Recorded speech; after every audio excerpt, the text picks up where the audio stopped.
প্রায় 15 ঘন্টা পর খুঁজে পাওয়া গেল ইরানের প্রেসিডেন্ট ইব্রাহিম রাইসি ও পররাষ্ট্রমন্ত্রী আমির আবদুল্লাহিয়ানিকে বহনকারী হেলিকপ্টারের ধ্বংসাবশেষ। তবে সেখানে নেই প্রাণের কোনো অস্তিত্ব, এমনটাই নিশ্চিত করেছে দেশটির রাষ্ট্রীয় টেলিভিশন। পরিস্থিতি ভালো নয় এবং পুরো হেলিকপ্টারটি বশীভূত হয়ে গেছে বলে জানিয়েছেন ইরানের রেড ক্রিসেন্ট সোসাইটির প্রধান পীর হোসেন কালিবান।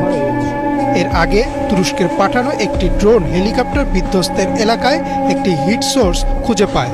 তবে এখন পর্যন্ত প্রেসিডেন্ট রাইসি ও তার সঙ্গে সফরকারীদের অবস্থা সম্পর্কে নিশ্চিত কোনো তথ্য পাওয়া যায়নি।